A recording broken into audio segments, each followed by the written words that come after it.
Welcome back, ladies and gentlemen, to Deep Thoughts.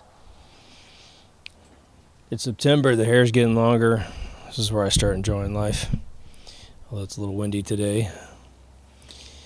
I am smoking a beautiful Cohiba that one of our amazing listeners managed to send me. So he's asked to remain nameless, but I'll just say this thing's real. It tastes delicious. It's a huge gauge, and super appreciate it. Today we're going to have a general conversation about what is fake. Because what's interesting is I don't hear a lot of dialogue about this on YouTube, but I go to my smoke lounge and we have little marathons every once in a while of YouTube stuff.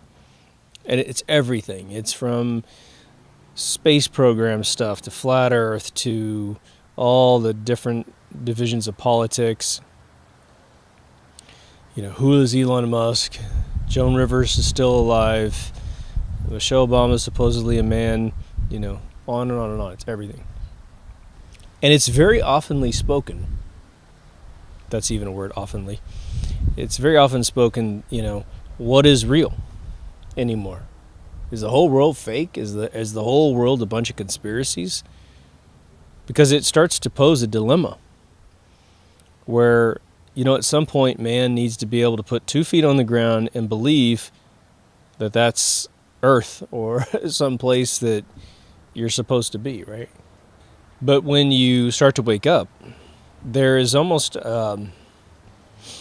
blowback that happens when you get to a certain level of ingesting things, because if you believed all the official stories of the world and then you woke up and you're starting to rejoice in finally someone making chaos make sense, the things that don't make any sense, that none of the laws help out any of the citizens of a country, you can't go back as an historian and charter this big fucking utopian thing that is their grand master plan. No, it's a bunch of greedy assholes who are easily paid off, who have no loyalty to the world, do not believe in any God or afterlife. Okay, that's a very important thing.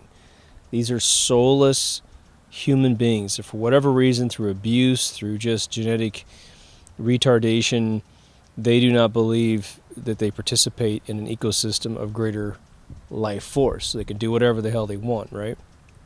So you start to wake up and all these things start to get explained and theories start to make a hell of a lot more sense. Conspiracy theories, I will say, make a lot more sense than anything that the public, forums of mass media or Barnes & Noble can explain. And there's some that have smoking guns that are easy to prove, and then there's some that are sort of just, well, that does make more sense, but I can't confirm it. And so that goes on and on and on, like a freight train. You just start getting excited about it. Boom, boom, boom, boom, boom. And then all of a sudden you'll have like a moment where you've stopped at the stoplight and you're just taking a little breather. And you look around and you go, where the hell am I? I'm in a world of utter conspiracy theories. There's conspiracy facts as well that have come along with you.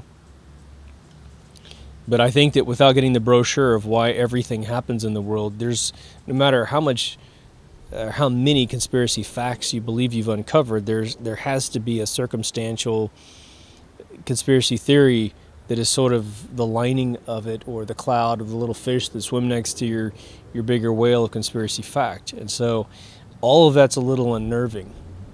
So what this episode is going to dive into is, how do we get our ball bearings in the middle of all this crazy? And I'm going to run through a ton of conspiracies.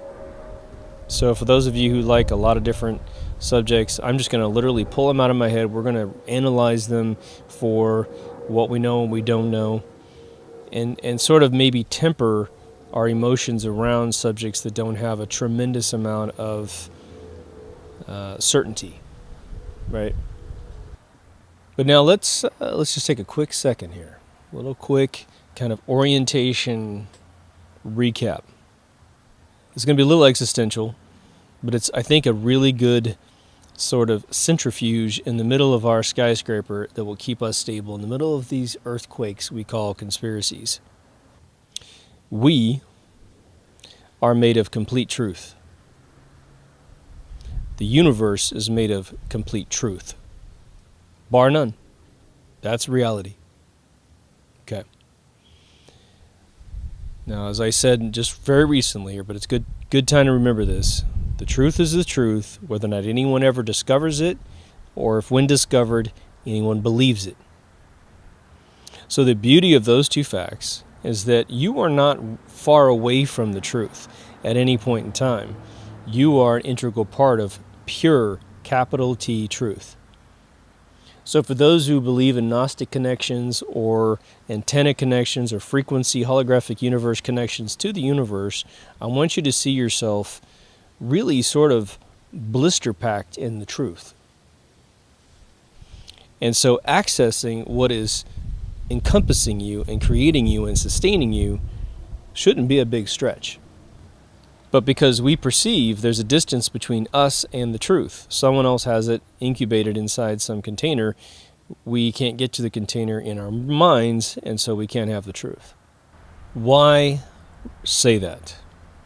One, because in trying to find the truth, it is important that you don't get yourself into a despair algorithm where you feel as if there's some sort of lack of faith that you'll ever find it, or that there's a methodology to find it. I don't even want to say the word hope, because that's sort of a fake emotion, right? You can long for something, but hope is sort of this pacification for not getting anything that you're looking for, right? Just ask anyone who supported Obama.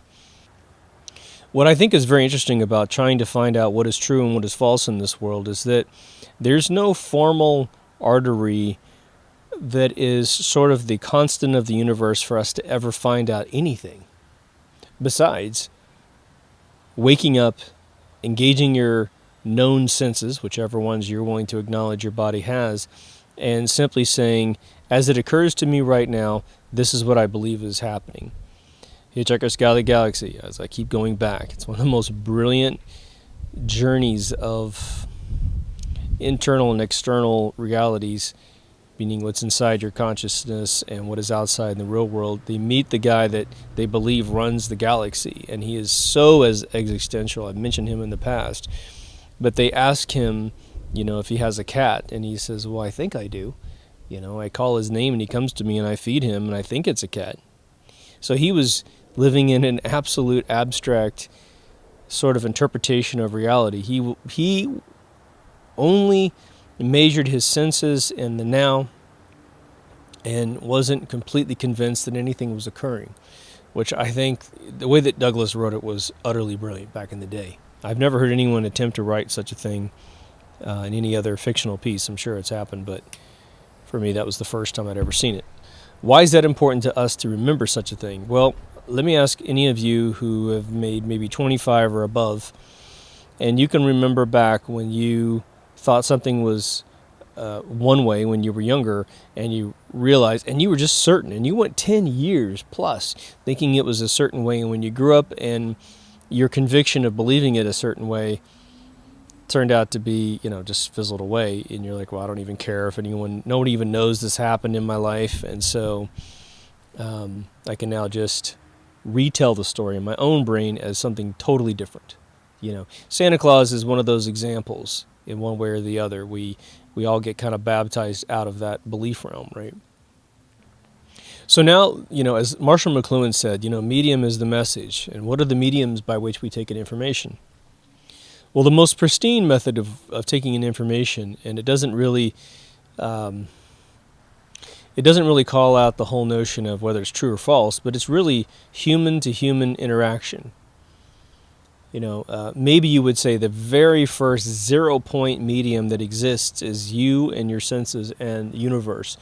Let's say you're the last man in the last man standing on planet Earth, or you're the first man, and you're walking around this planet, just experiencing things. Well, then you can play that role that the guy did in Hitchhiker's Guide, where you're kind of going, well, it looks like a lake, it feels like water, it looks like the sun, it certainly is warm, as I understand the sun to be.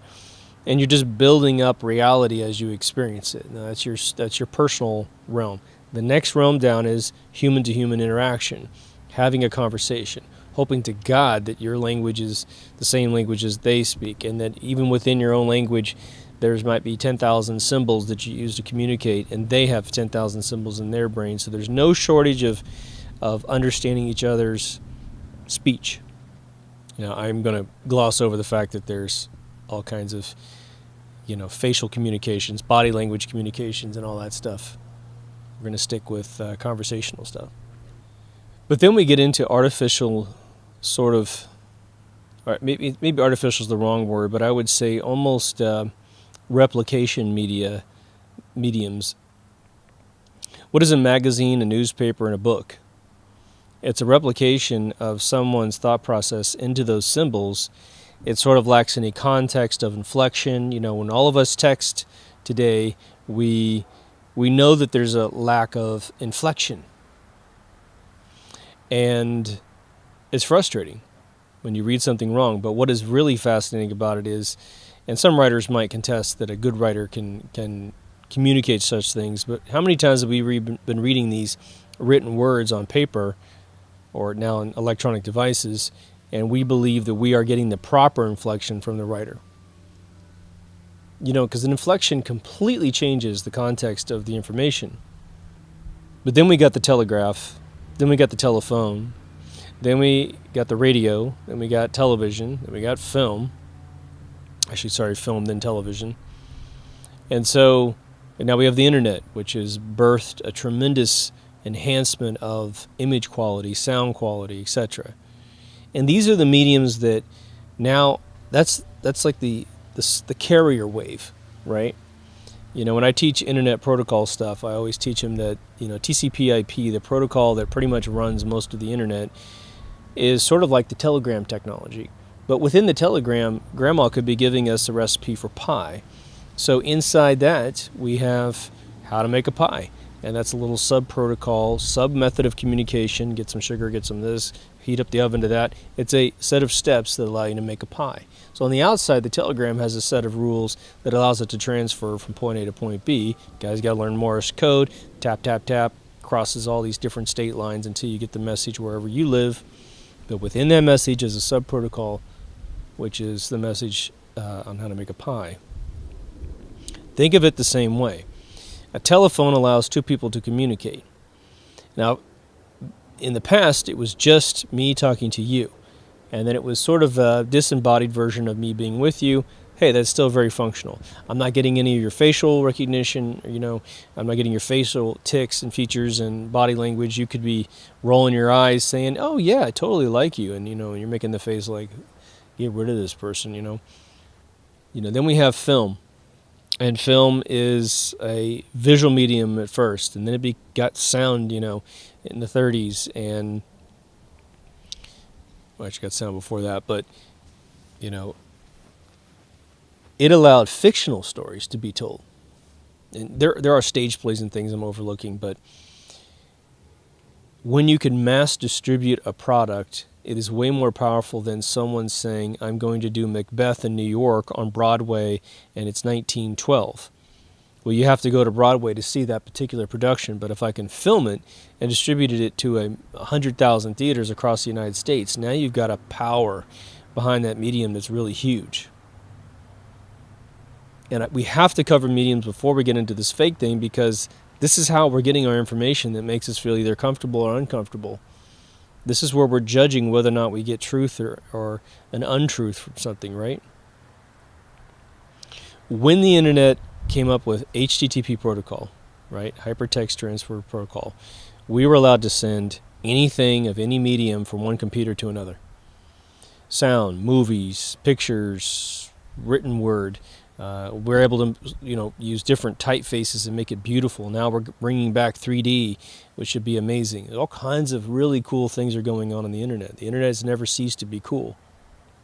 But brilliant people got in a room and planned how to get society strung out on the internet as almost the equivalency to your autonomic system in your body. Try not going to the internet for an entire day when you're not on vacation. Try that. Really difficult. Really, really difficult for a lot of folks. What Marshall McLuhan was warning the world about is that to the degree a medium is able to engage your senses, is to the degree it becomes a manipulation mechanism over and above the information itself. I'll give you an example. It's kind of a bad example, but it'll kind of get you on the right track with what I'm talking about here. Bad things have happened around the world every single day that everyone has been alive on this planet. It's never may be the first tribes out there, but someone's getting eaten by a lion today, someone has died in a car crash today, etc., etc. Horrific things. Sometimes by accident, sometimes by intent, correct? Okay. Now, what happens today? Well, you've got ad agencies that sell ads for their customers, and they have found, that the news agencies are a beautiful place to sell ads. Marshall McLuhan as well in the late 60s said, the reason why news is real negative is because the Pavlovian triggers that they're installing in your brain is that when you see a Mr. Clean commercial right after some horrible massacre coverage, Mr. Clean is now responsible for sort of making everything better. It's an oasis of retreat from horrific news, right? So today, horrible news is reported all around the globe. There's a woman missing, there's a baby missing, somebody killed somebody did something, and now it's broadcast just randomly, right? And, that shit's happening in the thousands every day. They only cherry pick a couple little stories, finding out which ones have the more sympathetic, empathetic arcs and will be more riveting. It's like a producer making a reality show, but instead of shit starting it, they just cherry pick from the chaos of the universe, put that on the front page, create a buzz around it, and the buzz creates loyalty to the buzz, right? So if I can make a housewife freak out about the conclusion to a show, and she's just got to see this show every week, or some missing person thing that he or she is interested in, and the eyeballs keep coming back. And we have taught these news agencies that we're that fucking gullible, that we care that much, right? And this is something society needs to sort of undo. Now, the beautiful thing is that television isn't television like it used to be anymore. We prefer to pay $11 a month and have no commercials. We prefer to pay that money and marathon show completely after the season's done. How many times have you heard a friend say, I'm not watching any of it until it's on Netflix because I want to marathon the whole thing. I can't be strung out on, Monday nights at 8 o'clock for, 6 months. I want to marathon this thing, get some pizzas, and just see it all at once. Okay.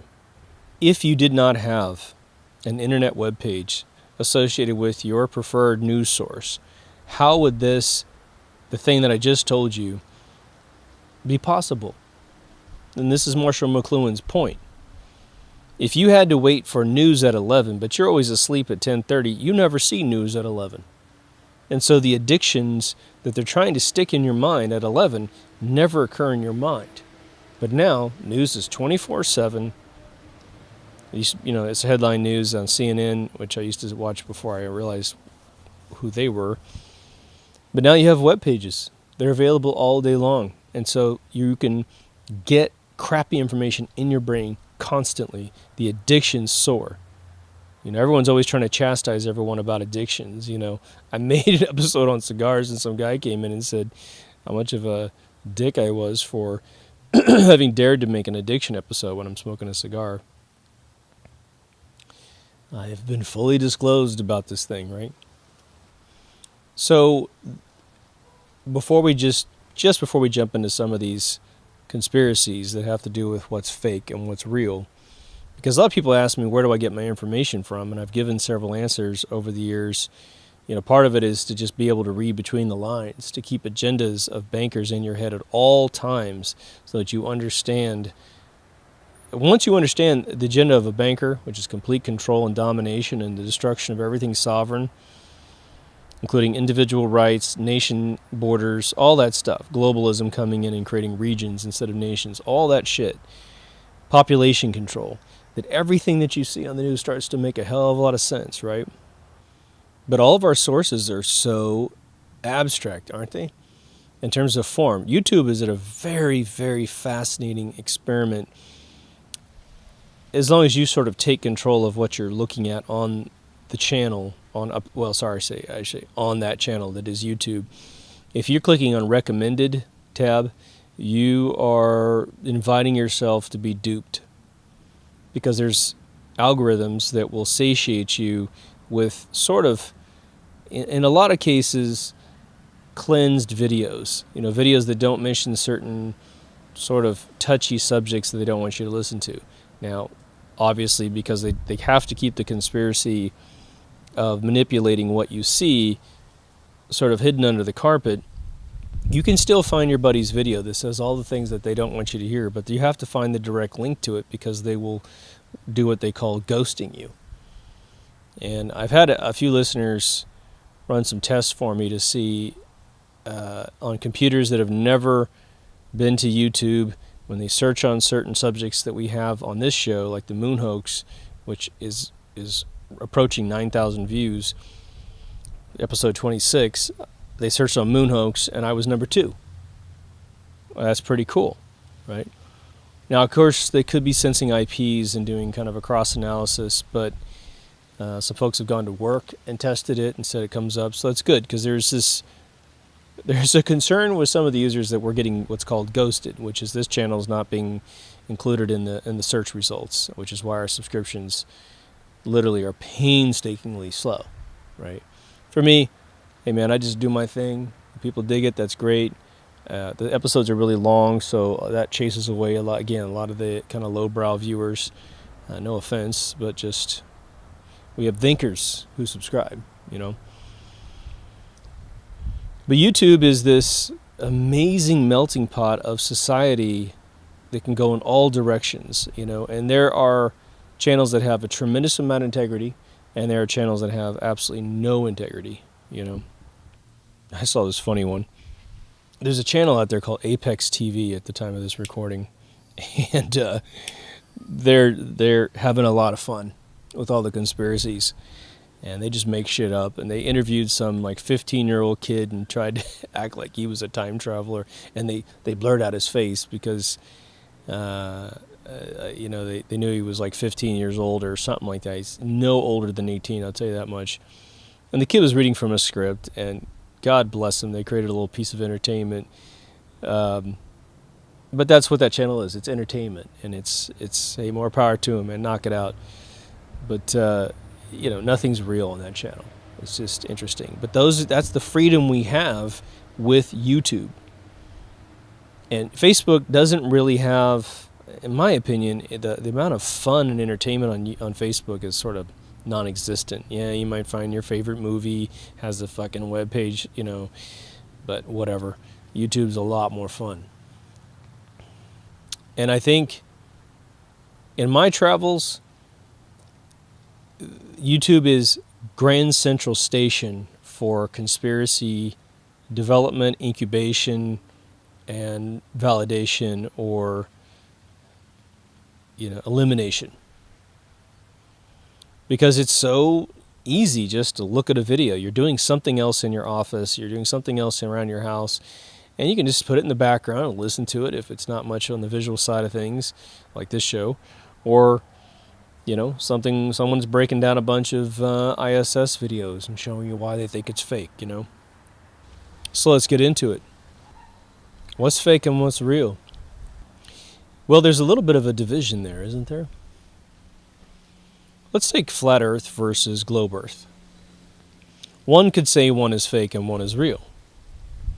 What's really going on is we have a space agency at least in America, that we don't trust. They've lied about everything. Not everything, but they've lied about their biggest accomplishments in most cases. And so once the credibility of these agencies is proven to the average public, then you have to take into account that you and I personally have never seen the Earth from any level of elevation that would give us curvature. Definitely not a plane. And I don't give a shit if you're in a private jet flying at 45,000 feet. You are not going to see the curvature of the Earth. You just don't. You don't have the ability to do it. So you're going to have to rely on other mechanisms to see curvature, which is going to prove to you one way or the other. So we have all these experiments on Earth that we believe give us either a flat Earth outcome or a Coriolis effect of, bending Earth. And we get very loyal to one thing or the other. But let me tell you this. This is what I find. I believe so far I'm more towards the globe Earth because, again, I always say expanding Earth is my game. Neil Adams, Expanding Earth. Search on YouTube, Expanding Earth. I think once you see it, it's very tough to unsee it. And I don't know of any circular disk mechanism that can make that a reality at all, because the base of the Earth would not come together perfectly in this model, in this algorithm, which is very strict. It's a very strict algorithm of how the sphere expanded from the Pacific and Atlantic Ocean. Okay, you've heard me say it 100 times. All right. However, we've got flight paths that make complete sense on a flat Earth map and do not make any sense on a globe map. I mean, on an economic level, having developed corporations and run them myself, being responsible for the bottom line, staying in the positive, black, looking at a plane that is taking, potentially a 13-hour, diversion up to lands that when it could just fly over the Pacific, from South America to Africa, they're flying all the way up and bouncing off something in the northern hemisphere. It makes no sense at all, because the responsibility of a plane, airlines, I should say, is to get the passengers on, get them to their destination as quickly as possible, expend the least amount of fuel, and get them back. And if they got enough fuel to fly up north to the northern hemisphere and bounce off an airport and down, then there's plenty of fuel for any emergency landing that would need to occur, albeit turning around, going to some of the remote islands in the Atlantic that have been set up for such emergencies, right? So there's no rationale why these flight paths are so goddamn long. Doesn't make any sense. So that's one. That supports flat Earth. The second one that supports flat Earth that I thought I would never see explained, let alone demonstrated with physical hardware, which is basically a lens and a picture, is that, for a while there I was going around just for the sake that I see the sun. I live on the coast of California here, so I see the sunset on the ocean all the time. And when you see the sun set on the ocean, you're sitting there thinking in your brain, the sun's round, the moon's round.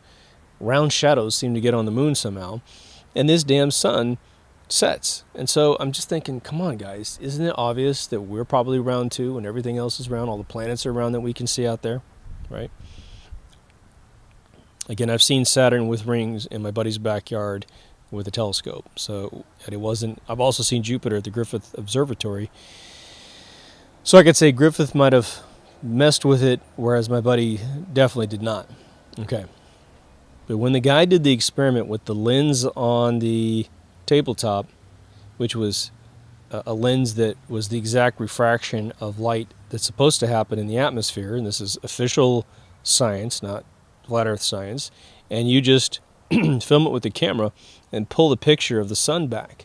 Well, the sun never changes its elevation. It's on an L-shaped piece of paper, and you pull it back, and the damn thing sets in your eyesight from the camera view. Who would have thought that would have ever been possible to run such a simple experiment and see that? So now all of a sudden, if we are objective, if we don't come at it from any bias or butthurt, you have to acknowledge that the sun can set on a flat plane due to the refraction of light through the atmosphere, and especially over an ocean. So what is fake and what is real? What is true and what is false? How do we figure this crap out? And how do we deal with the fact that there are seemingly, it's not infinite, but damn, that finite quantity of conspiracies is overwhelming for most human beings. How many little switches and circuits do we have in our brain to remember things? I think that the memory of man has probably been excellent in the past, super toxified in the last 100 years, and I think that through the movement of sort of this Renaissance 2.0 of nature and health, a lot of us are getting our brains wired a hell of a lot better. And again, the more you think, the more you overburden your neurons with electricity, which kicks off the replication cycle, and therefore the more that you think, the more of you increase your neural net in your brain, your neuron net in your brain, despite doctors telling you that you don't generate any more brain cells after like 10 years old. It's been utterly, utterly proven dozens of times with brain dye tests to not be true. People in their late 70s, late 80s are still developing new brain cells, so never believe that crap. All right. But what happens when, let's just say you have 20 sockets in your brain, which in what I'm about to say, this would be a very high count, but you have 20 sockets in your brain where you can remember individual topics, and you can remember them at a very detailed level. So these aren't just little thumbnails or doorknobs to doors that go into more elaborate rooms. No, you can maintain in your brain 20 rooms at once of the details of 9/11, Sandy Hook, blah, blah, blah, moon missions, everything. Now, when you start the journey, let's remember how this anatomy works. Before you ever hear a single conspiracy, here's the thing. The 20 rooms that you've got for your brain are all full of official stories, truth with a capital T in your brain initially, right? Then you begin to wake up because something doesn't feel right. One of the rooms has an anomaly. One of those rooms has an impossibility. Looking at JFK take all the bullets in the car, you definitely subconsciously feel the conspiracy. You do. Whether or not you have the balls to do the research and acknowledge that there were probably over 27 gunmen firing at that car that day, with bullets ricocheting off curbs, going through windshields, hitting the chrome molding around the windshield. One comes in from the back of his throat, one goes through the front of his head. I mean, give me a fucking break if you think that was Lee Harvey Oswald. But you feel it before you know all the facts, and you don't really know the motives. We think we've got a pretty good set of choices on that, but once one of the rooms goes conspiratorial, then that's when the conflict is resolved across all your rooms, and we have one of these things is not like the other, and that's the seed of awakening. Once you are taught the formula that things aren't the way that you think they are, you're willing to reevaluate your other rooms. Now, it may be that a lot of your rooms come out clean because the events that you've put in those rooms are your own personal life, and you've got all the empirical information you need about what you actually did. But the second you start putting in new things, and even just the approach of saying, I'm going to search on a conspiracy. I'm just going to type in conspiracy into YouTube and hit search and see what happens. And I can guarantee you that search result is extremely cleansed, right? So you're going to need some probably darknet search engine that's not owned by a major corporation to give you a better result on that. But once you can start saying, well, I'm going to archive this room's data because I don't really need to remember what happened to me when I was 5 years old. As great as that memory might be, I'm going to move that one off to long-term storage. I'm going to reuse this little socket for the next conspiracy I'm going to investigate. Whatever your count is in your brain, you will eventually consume most of your rooms. Probably not all of them, because you need a little bit of sanity, right? You need a room for your immediate life, your now moments, your family, your kids, your relatives, your job, all that stuff. But once you pass the 50% mark, whether you have 7 containers or 20 or 100, whatever, that's when you start getting this question, which is all about this episode, which is you start to go, Jesus, I need to know what reality really is. I need to know because I have to operate in reality. And I really want to know there's some of it's just a matter of purification within your soul. You want to have pure information. You want to be built from truth and not harbor inside of you lies. Now, there's a lot of baby boomers that are obviously a bunch of them are waking up, and I want to say a personal thanks to those who watch this show. There's nothing more, well, I shouldn't say nothing more, but it is a real treat for me to hear that you guys out there that are guys and girls who are older than me. I'm 48 years old. So to hear that you're blessing me with your presence and willing to take my information, believe me, I consider you my elders regardless of what our differences are, and I really appreciate that. But when we cross that 50% line, there's sometimes a panic, even if it's just a flicker of a light, just boom. Oh my God, what's going on here? But you try to, you'll go through various phases, and I have a whole episode on waking up, and I'm kind of advancing to waking up 2.0 in this particular episode, which I think is important.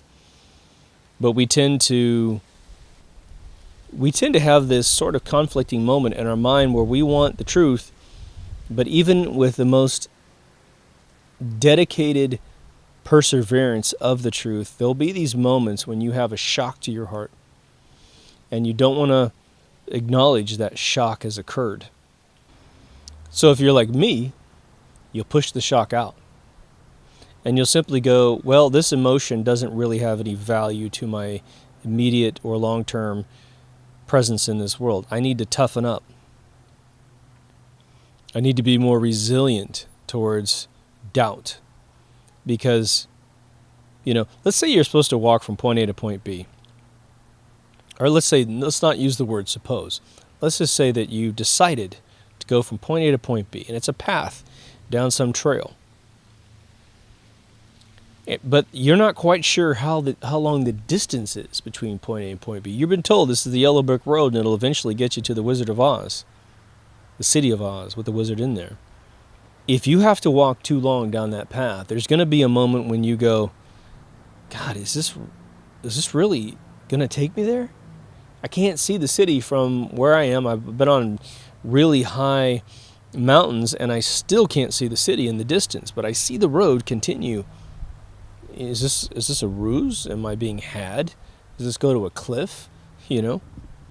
Some of you have suffered slings and arrows of outrageous characterization attacks, or character attacks, I should say, for daring to question things. And so sometimes, it would be as if there's raiders on the road to this new destination, and you keep getting rolled, you keep getting threatened, you have arrows that graze you and hit you every once in a while, and you have to stop and recover because the people that you love and respect the most aren't on the same path.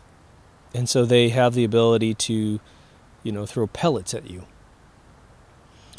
You're trying to better the entire planet by gaining an insight. You have made a deal with God, let's just say, and you're like, I don't care how much it hurts, I want to know the truth. Let's go to our next one. I'm trying to figure out how to do a whole episode on this subject, but Eric Dubay did such a great debut episode on the subject matter, it's sort of like, you're done. He did it all, which is the theory that dinosaurs never existed. Now, you've heard me mention this a couple times on the show before. The way I view this goes to the following, which is, and there's a weird anomaly with his claim and another claim on Wikipedia, and some other official news sites. They differ on what the first dinosaur relic was that kicked off the theory. Again, it only happened in the late 1850s, I believe. It was like 1857 or something like that, where Eric Dubay has discovered that they found a tooth, just a little tooth, and they imagined this dinosaur around the tooth, and God damn it if it wasn't completely correct, right? That should just be a smoking gun in itself, that it can't be what they said. Then you have another theory that was or another claim, I should say, it was a femur bone that was found. Now, the one thing I want to remind you is when you strip us all down to bones, we're all sort of classified in whether or not we're bipedal, quadruped, or more. We start looking very similar once you start taking all the flesh off and all the hair and all the sunglasses and all that crap. We do look really similar. I've been to these museums where they're full of skeletons, or museums. I went to the museum where it's the guy that dehydrates all the flesh. And it's like this flesh museum, which I have to say, I spent about an hour there, and there's like this morbid point where your stomach kind of turns. I don't consider myself to have a weak stomach whatsoever, but there was just a point where staring at the insides of individuals just got weird.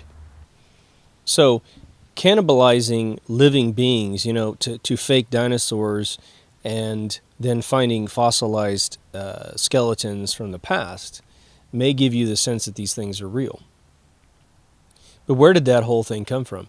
It wasn't invented by Eric Dubay. Eric Dubay also did not invent the post-globe Earth retraction to flat Earth. That was not his thing. The book was written in the 1800s, 100 Proofs Why They Believe That the Earth is flat still. And, the other thing is that the pedigrees and the lack of sort of usurping their status to gain things in life, the scientists that came back and said, you know what, I don't think we've really proven that the world is a globe. It may be a globe, but we haven't proven it yet. Very fascinating. So let's parse for a split second tiny conspiracies versus big conspiracies.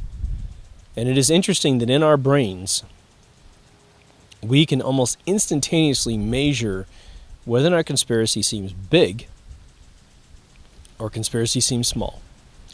Usually the magnitude in our brain for whether or not conspiracy is big or small has to do with the amount of people that the conspiracy is affecting, or the amount of sensationalized history around a particular conspiracy is on the bookshelves, in the science classes. When I tell a person, hey man, I'm not totally convinced that dinosaurs ever existed, man has excavated millions of metric tons of soil around the world, and no culture before 1800s ever reported finding a bone. But the Egyptians, probably excavated the amount of soil that's in Rhode Island out of the ground to build everything that they built, and they never bumped into a thing. So did the Incas, pre-Incas, Chinese, Japanese, all the Europeans. We've been digging in the ground for a really long time, and the idea that we missed all these bones when today you can just find them on the surface of the earth willy-nilly, it's pretty conclusive for me. There's something up there, right? If GMO foods do what we think they do, which is terminate the fertility in man, because they have a terminated gene sequence in the food to keep them from generating seeds after being harvested, that seems pretty huge, right? But the amount of people complaining about that isn't so huge to begin with. People complaining about fluoride in toothpaste and fluoride in water, it's a big deal. It absolutely annihilates your pineal gland, annihilates your ability to think clearly, makes you docile to whatever forces step up to the plate to control you. There's not a lot of people talking about it. It was really hot about 5-10 years ago, and now it's calmed down. So that conspiracy seems a little smaller, right? There's conspiracies about how your television cable is sold to you. There's conspiracies about how internet is sold to a business versus a home. Same exact technology, but all they do is they say, oh, you're a business, it's 10 times the amount of money. Because we're just going to screw you. Because we know you have more liquid cash at your disposal than a family that doesn't have a brick and mortar store. Or an office of some sort, right? The magnitude of a conspiracy contributes greatly to your resilience and your perseverance and your endurance to keep your analysis on a particular conspiracy. Inertia. Inertia is the constant in the universe at any one given location when you isolate down to a particular force group, that it resists all outside forces on it, right?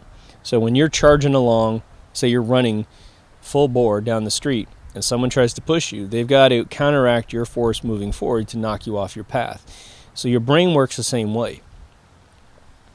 But we're influenced by the mediums around us, right? When it gets pounded and pounded and pounded that climate change is real, right?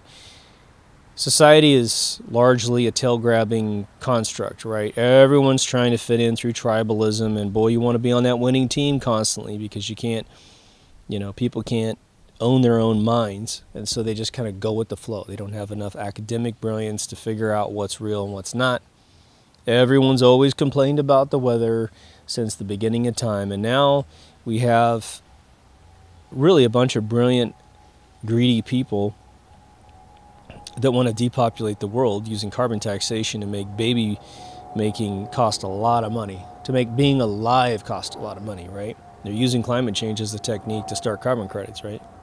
Carbon credits are, will be worth trillions and trillions of dollars if they ever get turned on the way that they're trying to turn them on. So the amount of billions of dollars they're willing to put behind this scam to depopulate the world, it's probably the biggest conspiracy on the planet at this current point. It's got the most money behind it, and it will continue to be that way until something breaks. Someone's got to defect over and over and over again from all these different organizations. And it's happening pretty much every month or so. Someone from inside goes, yeah, it's a bunch of bullshit, right? But the press is completely controlled by them, so it gets very little press.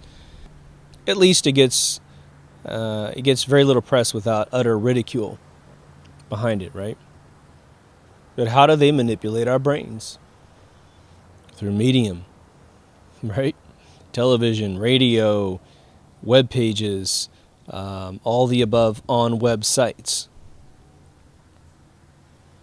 It'll make you question whether or not you're believing the truth or not. We have a bunch of hurricanes going on right now in 2017, depending on when you're watching this. People are saying, well, look, isn't that proof that global warming is happening, right? Climate change. We have a service in the United States of America that can erase a storm for about $100,000 over a wedding, making sure that there's no physical weather anomalies over the ceremony. China weather controlled over their Olympics and created a big monsoon that killed people. All right, you've heard me say this a couple times on the show. Why would Harvey, why would Irma, Jose, all these different hurricanes that are happening right now be allowed to exist when we can just take a fleet of C-130s and de-seed that thing in 2 seconds? Meteorologists and both meteorologists who are professionals and those who educate meteorology have made videos now on YouTube showing that what they believe to be Harvey being refueled 5 times. The Atlantic Ocean's covered in chemtrails that have nothing to do with registered flight paths. And the funny thing is Flat Earth actually helps us know that because we have researched so many of the flight paths of the Atlantic to figure out this weird anomaly of them going in this curve, which then is a straight line on the Flat Earth model, that we know that there's no commercial flights going over a lot of these areas. And it's so persistent and it's so dense that any one time you would take the shot in a commercial realm, there'd be planes in the pictures, So going back to the analogy of the rooms in your brain, the little sockets you have to, keep a fair amount of your processor power, because our processors go in a circle, right? We do have independent processors in our bodies, so multitasking is capable, but it's not capable with a single processor. So there's a lot of books out there trying to demonize the notion that you can multitask. Well, let's think about it. I have a very good friend of mine who's a world-famous drummer. He can drum and talk to me at the same time. No problem. When a drummer drums and sings along, like the drummer of, I believe, the Romantics, he's still in one body of thought. This beat is making it possible for me to find out where I'm going to sing lyrics on top of this song. Okay, Phil Collins had that too, right? But there are these guys, you could talk to Phil Collins and he could play any one of the songs that he's written on the drums, and you could have a conversation with him. He'd be fine answering all your questions. That's because he's got a processor that is muscle memory, back cerebellum, drumming, and then he's got a consciousness frontal lobe system that's talking to me. But in terms of me saying, think about 2 frontal lobe things and then do something else with your body, that's like playing guitar with your with your one of your extremities, that is not possible. And so when we have all of our rooms full, your brain, if it's to consider those rooms, has to go in a round robin. That's how we program video games, multiplayer video games. It goes in a round robin and updates everyone's computer with what's going on in a particular room. I think what I need to say about these rooms is the following. We are going to need to have sort of a minimum amount of resources that we devote to any one of the conspiracies that we're thinking to really flush it out with all of the power that we have. The best way to orient this is probably to empty out virtually all your rooms, put back your strategic rooms that need to exist so you can live a normal life, and then try to focus your efforts on a particular conspiracy and then dive deep, super deep. The other big one is realize, like I said in the other video entitled, What If You're Wrong? You have to be willing to be wrong. And who the hell likes that? If you want a big detailed discussion on that, go see that episode. Try not to repeat it here. But what this technique will give you is your maximum faculties to discern information that comes in. Now, we all know, because I think there's very few of you, if you're into conspiracies of any kind, there are very few of you that just analyze one conspiracy. You are digesting a tremendous number of conspiracies at any one particular time. And based on the feedback from YouTube, people who are making videos about a particular subject, they die off. They ramp up and they die off, you know. I have tried to keep an eye on, the flat earth thing. And all I hear is a bunch of regurgitated stuff nowadays. And that's not a bad thing. What that kind of signals is that those who exposed what they believe to be true have done such an exhaustive job trying to prove it that they've kind of outdone themselves, and all the proofs that they believe prove it are on the table. They hopefully everyone understands that at least a few of them are wrong, in terms of, well, the sea looks really flat to me and there's no way the sea curves.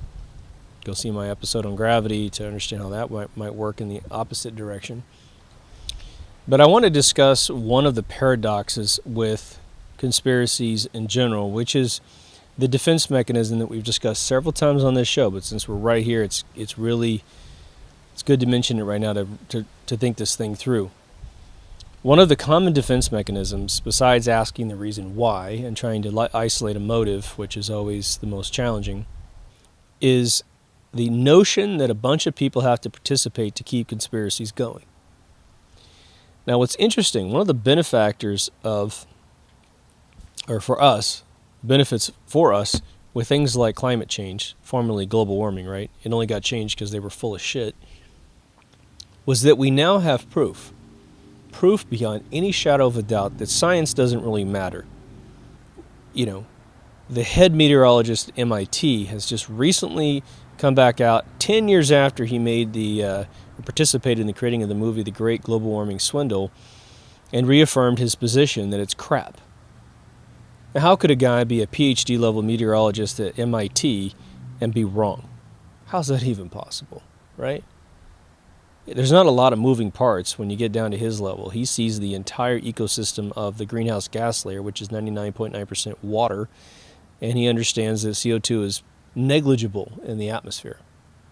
And that's all the CO2 made by, volcanoes, dying mass in the oceans, cow farts, and everything that we do as human beings. Negligible, 0.054% of a single percent.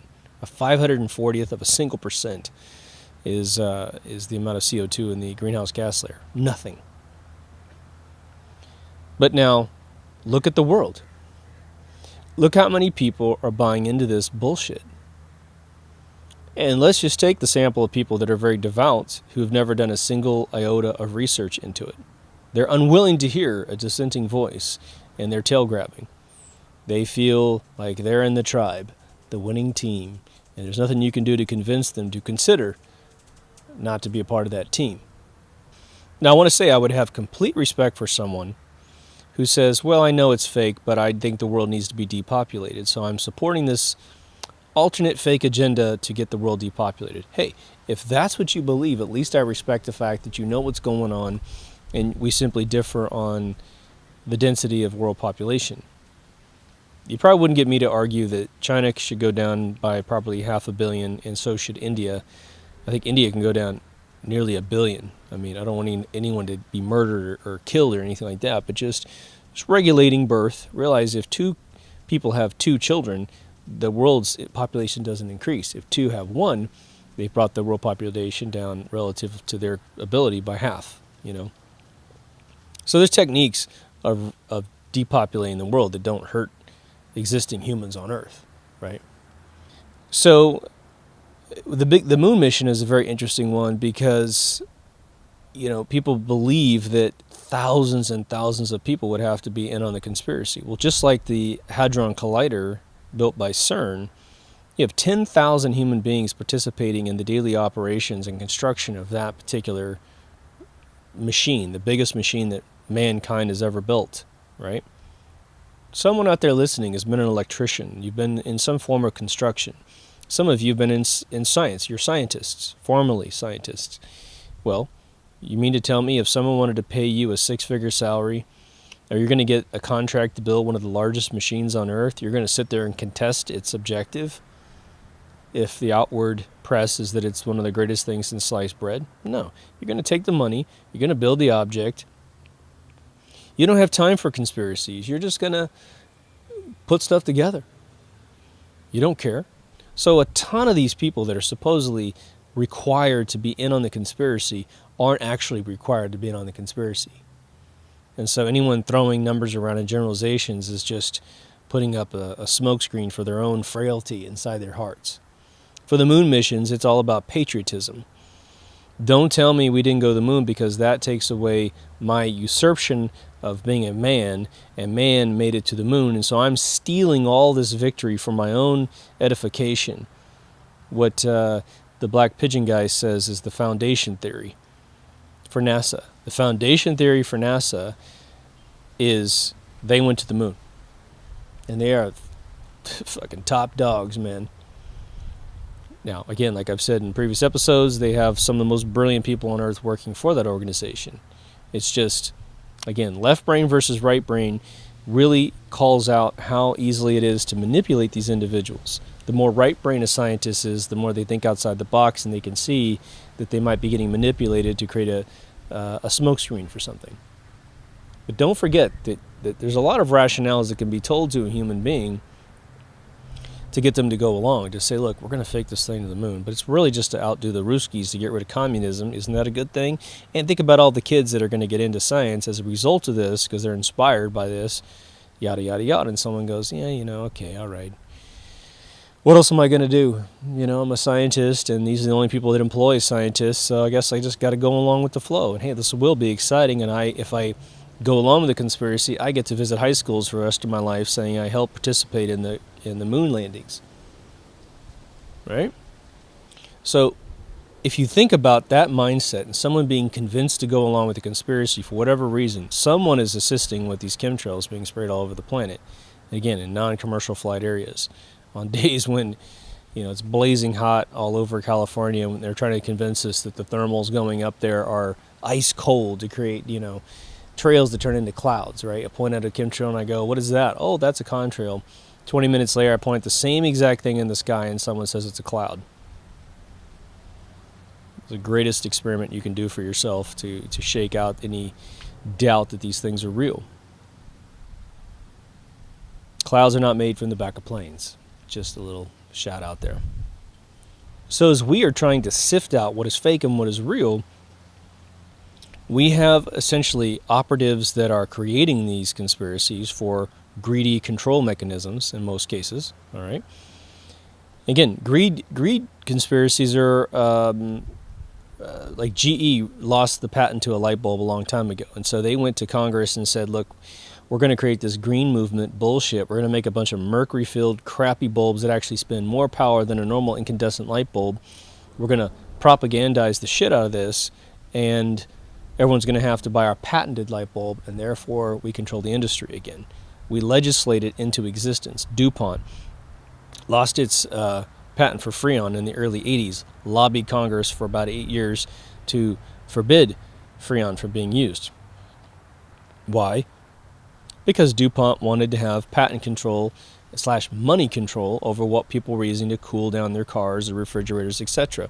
And so now we have this replacement. They financed the replacement through legislation. They are the ones that demonized. Remember the whole ozone layer scare in the late 80s, early 90s? It was all a manipulation of facts to justify a multi-billion-dollar industry, which is coolant that goes inside, refrigerators and air conditioners, right? So if you think about trying to find the truth, and especially for those of you who've been on the journey for a long time, it's sort of like going into a mosh pit. And the name of the game in a mosh pit is the toughest guy gets to go anywhere he wants. The guy who weighs the most, the guy who's the most fit, can knock everyone out of the mosh pit.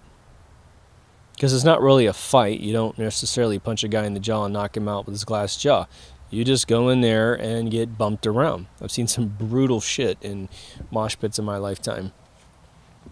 That's sort of how it is to try and find the truth. And again, if you get close to the truth, you get killed. If you're finding a new truth that isn't out there all over the place. What's beautiful about YouTube and generally any medium that can help incubate doubt in something that seems suspicious is that now where the first people that came out on YouTube that were really exposing conspiracies were getting visits by the government, they were disappearing, they were dying. And nowadays, if Stan Myers had really endorsed the internet and used it as a mechanism to publish his findings, he probably would be alive today.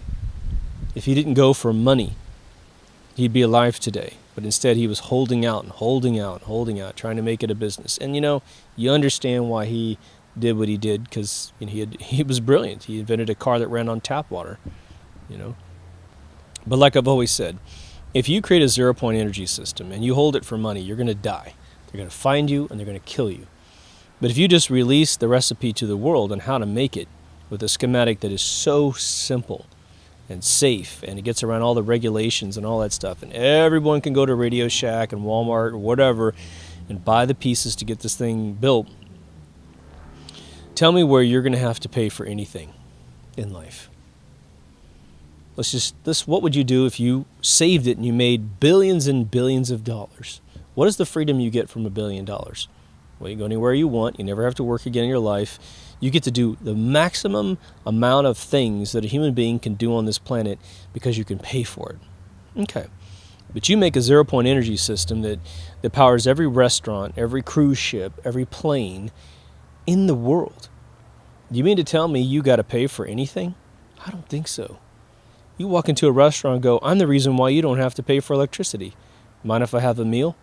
Shit, yeah. Can I take my picture with you at the same time? Can I say that the inventor of zero-point energy came into my restaurant? There's no reason killing you because everyone already has it. Someone might kill you out of spite. But other than that, there's no point in it at all. You feel me? Right?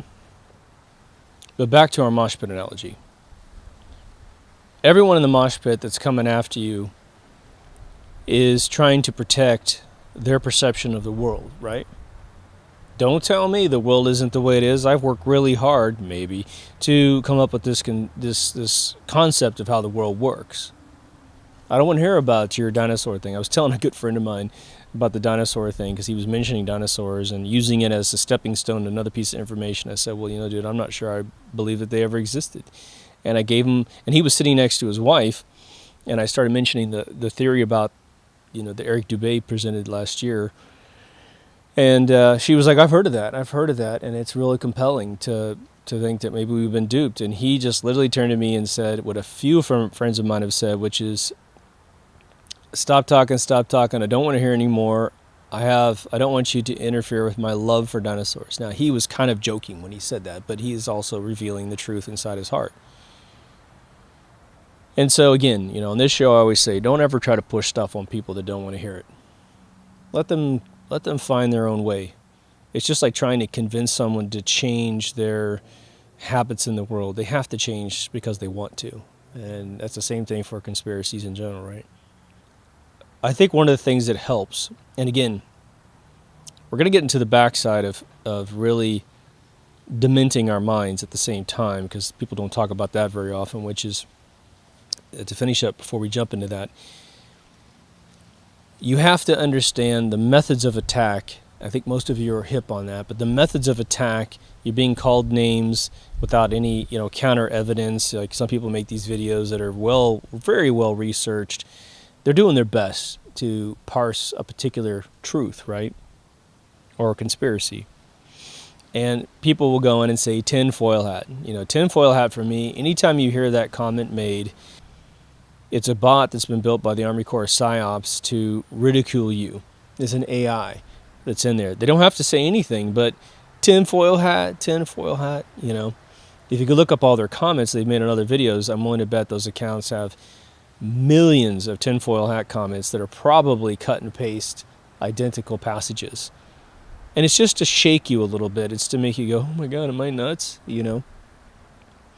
Once you start feeling the pattern of attacks, it starts to you become numb to it, you become deaf to it, you're no longer manipulated by it, and you march on.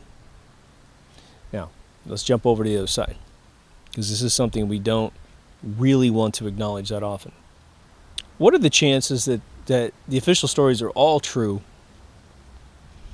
and that through some manipulation by perhaps dark forces, we believe conspiracies because they have fed us a bunch of misinformation, disinformation? When you really think about, I'll give you an example. This is a fictitious example, so please don't pass this around as I heard this and this is true. I can tell you right now that it would be relatively inexpensive. I would say that what I'm about to say would probably cost, if you were to go to a special effects house here in Los Angeles, definitely less than $10 million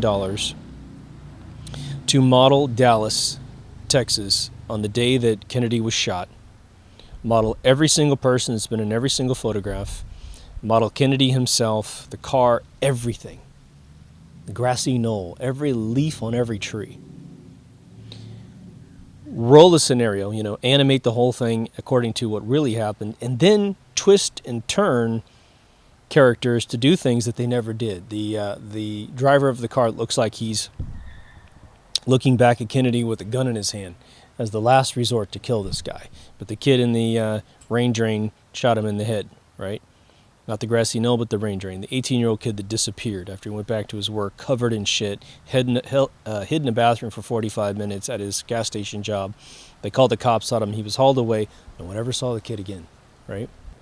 But because all the footage of that day was taken on, 18 millimeter, 16 millimeter cameras, most 8, I think, by pedestrians with their cameras, you could then render this whole thing with this 8 millimeter distortion filter in your package, and then all the details and anomalies that we see in the Transformer movies, Pacific Rim, you don't see any of those details because it's as low res as possible.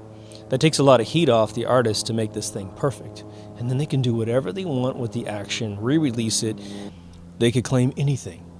Then they could also create back channels of documentation, testimonies, and all kinds of stuff to make us believe a conspiracy that doesn't really exist. Now again, that's a fictitious example. I've never heard anything like that be real. I was involved in, my game company. We were approached by a company in Hollywood that had a declassified piece of software from the Central Intelligence Agency that did photoreal faces. And you could film my face, put all the tracking dots on it, I move my face. They do post-processes to make it absolutely perfect, but I'm going to tell you right now, you couldn't tell the difference between what they rendered in the end and reality. And I have a very educated eye in this. I see the When I watch an animated face, for instance, I can see all the motion anomalies of a mouth, of all the muscles in the face. I mean, it's just blatantly obvious these things are fake. Like Kevin Bridges being re-rendered as Clue, and young Kevin Bridges, or I should say young Kevin Flynn, in Tron Legacy. You can just see the mouth does not move real time properly. Guardian of the Galaxies 2, they aged back Kurt Russell. Pretty damn good job, but still you have some motion problems. It doesn't move as fast as the normal mouth moves. And that's because they can't afford to hand animate every single frame. They've got to rely on rigging systems. So we know that fake photographs have been created. There were some fake photographs created, brilliant fake photographs created about Osama bin Laden hanging out with some other, Al-Qaeda guy. And eventually the BBC had to say, yeah, we had this photograph made fake for some other thing that we were doing that was not trying to claim it was fact. But the photograph got picked up, circulated around the world as a true association between these guys when it was just a theory that these two guys met. But we created this photograph with them together, and they got busted. So can we be creating sort of a mental health problem for ourselves? I think the answer is unequivocally yes. And I will tell you that no one really will want to admit this, but I'm going to admit it myself. Having spent the majority of the last probably, I'd say 14 years, researching all this subdermal stuff, kicked off by Michael Rupert's video he made in, I believe, November of 2001, where he went to Oregon University and gave a lecture about some of the underpinnings of 9/11. From there on to today, I'm open. I'm really open to different things and conspiracies of all kinds. And, some are really easy. But what ends up happening is it so oils the machine to doubt reality that there will be things that are absolutely not conspiracies in your own personal life. You'll fear a business partner's going down a weird path, and they're not, but it feels like they are. But because you have all these conspiracy circuits in your brain, you can't think clearly. So it's very important that we regulate on a conscious basis this mechanism of our brain. Your brain is a machine, right? It's a real machine, and it processes things based on rules and things that have benefited us in the past, right? We lose face with relatives and friends on occasion because we go down too deep. We get excited. My biggest challenge is that I have a fairly photographic memory, and it took me a long time to figure out how to interact with my photographic memory and how it builds the images in my brain. And, I was a kid that really loathed history. I just didn't like to study it when I was a kid, and it's really because the teachers were just fucking boring as can be. Just, the progressive movement in the 1800s, and never made it exciting. And so I had this hodgepodgey kind of impersonation of history in my brain. Even if I'd studied, I think I would have had pretty bad history in my brain. But when I woke up, I had the tools then to look at reality and make connections and make cause and effect models make sense in my brain. And so my problem is that when someone opens up on a subject, because of this show, because of my research, because of my memory, I can at least exhibit what I have collected over the years about a particular subject in great detail, dates, people, places, and I'm still just scratching the surface in most cases. I envy folks that take deep dives into single subjects, and when I listen to them talk about conspiracies, and they've got, I have friends of mine that study Hillary Clinton's actions in the Clinton family, and my God, you sit and listen to them go on and on and on, connecting dots all the way from their college years to today, and all the people that have died who've gotten close to their circle, all their investments, all of the State Department things that Hillary did and the things the Clintons did. I mean, it's phenomenal to hear these stories, but I don't have that information. I've just got loose impressions of them because I don't find them to be that interesting personally, But we have to check ourselves every once in a while to make sure we don't go nuts in this whole thing. And, I don't hear many people talking about it, if any people talking about it, to be honest. And so let's insert that into our daily process. If you're going to do a round robin on a bunch of conscious ideas and visiting all the sockets in your mind, there might be a good, let's say there's probably a really good value of sticking that evaluation process in one of your sockets, just to make sure every time you do a loop on your brain, you're asking questions about your own sanity and, whether or not you're taking it too far. And carry that mechanism to all the other sockets that are in debate. What I don't think we want to actually admit is that there's a rhyme to this reason. That somehow the world runs on conspiracies, otherwise it can't function. And if I said to you, look, a marketing department is the single simplest above-board conspiracy department in the world, because people are trying to convince you to buy things you don't need. They're exacerbating your suffering, so you buy Drano or Mr. Clean or whatever. You're like, okay, that's true. And then that adds a means to an ends, right? It is the method by which all these departments run. If you came into a marketing department to get a job fresh out of college and you said, hey man, let's just be honest about our product. It is better than the competition and it does smell good and blah, blah, blah. You would be out of a job in 2 seconds. They want to hear vicious push algorithms of get creative. Let's manipulate the mind in ways that it's never been manipulated to increase sales. And then the company pays us higher and higher salaries and bonuses every year because we're moving product, right? So the one thing I want to leave you with is something I've said in several episodes since season 1, but it's something that I think we need to be reminded of often.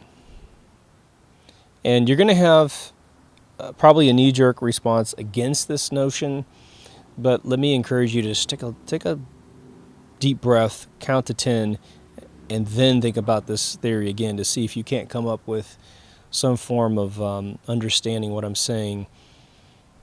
And I'm not trying to insult your intelligence. I'm just trying to say, if you're focused on some pretty dark stuff, what I'm about to say may be counterintuitive. All right.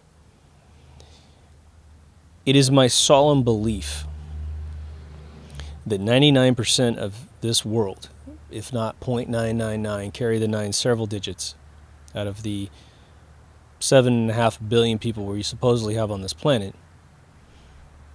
that everyone is good. Nobody wants a war. Joseph Goebbels said it best. He said there's nothing to gain by the individual for going to war, because war means you could lose your life and lose everything that you own. And it's the propaganda that Joseph Goebbels perfected in this last century, him being really a super latecomer to the idea of propaganda, right? Titus Flavius was one of the geniuses of it all. But the idea is, how many times have we heard friends that have traveled around the world and they come back and say, my gosh, the people were so gracious and so wonderful. I don't get a lot of that from people who go to France, but Asia, everyone I've ever talked to that has gone to Asia as a normal tourist who's meeting these individuals, they come back with these just enchanting stories of how wonderful the people were. People go to South America. People even go to the Middle East. As long as they're respectful of the culture, they wear the right clothing, because the Middle East has a lot of rules about your clothing. But as long as I'm not talking about a woman having, a first world woman having to wear a burqa. They understand why first world women wear less clothing. But, we have a lot of, from every single race, including every race, white race or whatever, we always have some bad apples, right? And you'll run into them, but it's not indicative of usually a giant population. Those who are on the war path for the various religious movements involved with war and people being inferior to other people, well, they're the exception. They're that other percent, that teeny tiny percent. Even if you want to think there's 10 million people out there that want to destroy the world, we'll divide it by 7.5 billion, and that's your percentage of people that want the world to burn. It's a very tiny percent. It's a fraction of a single percent, to be quite honest, right? Which carries the 9 out in our 99% algorithm here. So the reason why I mention that is the following. If you can get on board with the notion that 99% of the population of this planet wants nothing but peace and serenity and sovereignty, and they just want to be left alone, then the way that you process conspiracies and who's involved and what the motives are starts to refine beautifully. It doesn't mean that innocent people can't be pulled into a conspiracy and even forced into conspiracies, right, at gunpoint in some sort, and they go along with it simply because it's do or die, to be honest. Well, we have to have a little get-out-of-jail-free card for some of these people if they can prove that that's what happened to them. Or we can prove that's what happened to them, right? But the other existential side of this whole game is if you believe in an afterlife of any kind, if you're willing to come along with me and believe in reincarnation, see the reincarnation episode, then what the world is a very interesting experiment. If we are all visiting this like a Westworld, but we're all guests, we're not hosts, but perhaps the world is a host, the universe is a host, then we are merely passing through this train station trying to do what we can before we die to refine the algorithm of this physical entity that is mankind. Some of that will take the burden off. If you can get on board with that, it'll take the burden off of this impending doom if you're not able to change the entire world in your lifetime.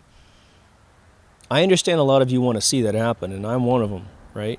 I want to see globalism fail horribly, and I want every single motherfucker who does it to be caught through defection, through millions of Snowdens, millions of Julian Assanges coming out and saying, look, I think we're done with this.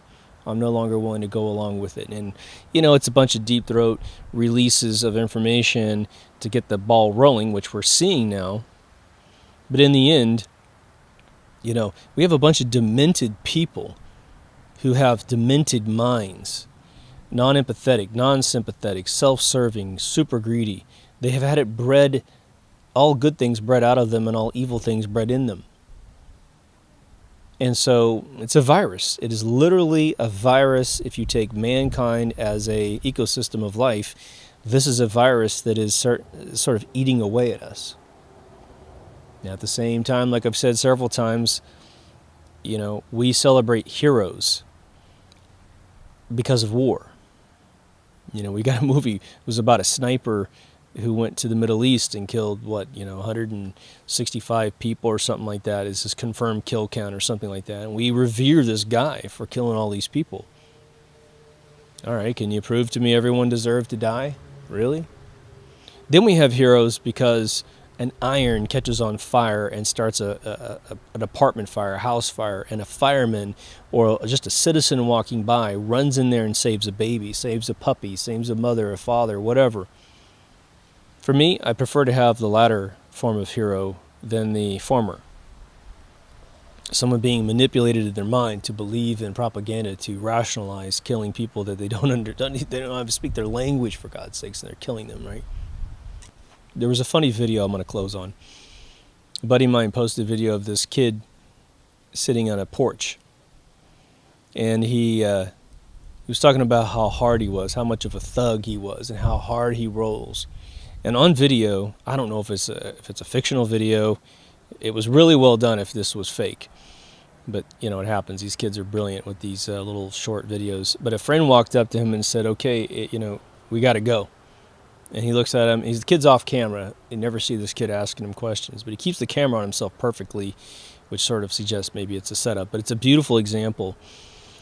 And the guy says to him, we have to go do something. And in a really short exchange, the kid says, what is it? And it really comes down to shooting someone. Their gang has determined that they've got to go shoot somebody. And the kid said, no, not me, man. And he goes, I don't know what this guy's done. I'm not going to shoot somebody. I don't have any, rationale for what he's done. You don't even know what he's done, do you? But you're going to go shoot somebody? He goes, you're on your own, man. You can get 25 to life for killing somebody. I don't want any part of that. He sits back down. This is after giving his monologue about how tough he is, which good for him. I hope this thing's real, but regardless if it's real or fake, the beauty of it was the kid thought for himself. Unlike, unfortunately, young kids who are patriotic, they join the military, and they get told a bunch of stuff that may or may not be true.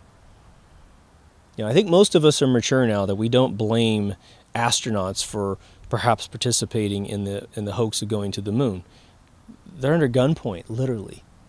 A kid who's a patriot is still a patriot, even if he does things that are dumb based on being told things that are lies. He's still a good person, or she's a good person. They're still the best of the breed that we have in this country to defend this country. It's just they've been sold something. Or something's been incubated under false pretenses, and now there is an actual threat, and they're actually solving the actual threat. The bummer is that it was started in the first place, right? So we don't need to disrespect astronauts. We don't need to disrespect soldiers for getting duped into something. But we're soldiers too, in the war for truth. And this is where I think we expand the conversation, we expand the insights into information such that we more often operate on the most sane algorithms we can find, which is why we have to have shows like this and other shows that don't just present conspiracies but dive behind the curtain, and we're willing to talk about the metaphysics of how our brains work so that we can have more faculties and more analysis and not be so quick to jump on board with things. I know a bunch of you probably moved in really fast like me into conspiracies, and you had no one around to help you. None of your family or friends were in on this stuff, and you're just like watching 12 hours of videos every day.